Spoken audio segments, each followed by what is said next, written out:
Socialmedia.org really started out of a problem that companies were having. Back then, when we first started, it was called the Blog Council, and it really came out of a problem where blogging was pretty new. It was really just being done by individuals. Companies that were trying it ended up sticking their foot in their mouth in a big way. And there wasn't really a blueprint for how to properly use the blogging medium as a interactive and communication channel.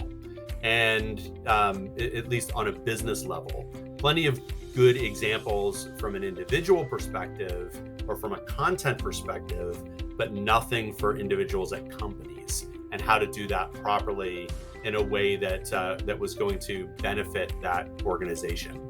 And so I had Andy in my conference room for a word of mouth seminar that we did at my company.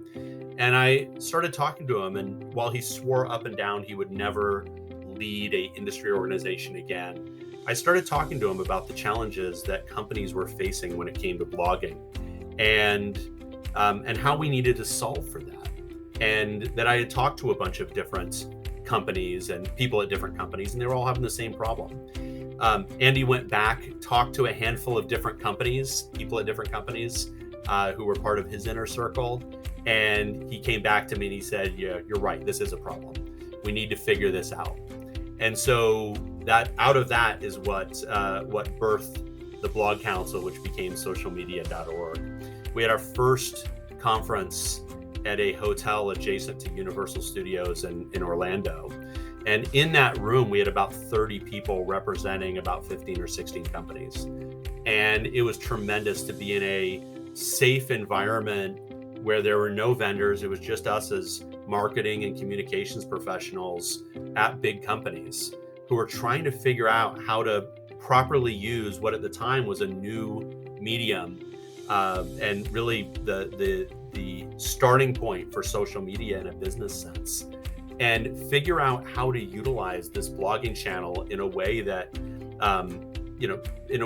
was going to create it as a good communications and interactive medium, as opposed to a broadcast channel, which is what a lot of companies and marketing departments wanted to use it as, which it wasn't. So they were trying to figure out what this is and how to use it properly, and also how to get legal teams to look at it in a way that it's not a broadcast channel, and how to look at posting and user-generated content and comments, and how to moderate those comments properly, and do so in a way that was going to satisfy the needs of the legal teams, but also, and more importantly, satisfy the needs of the business.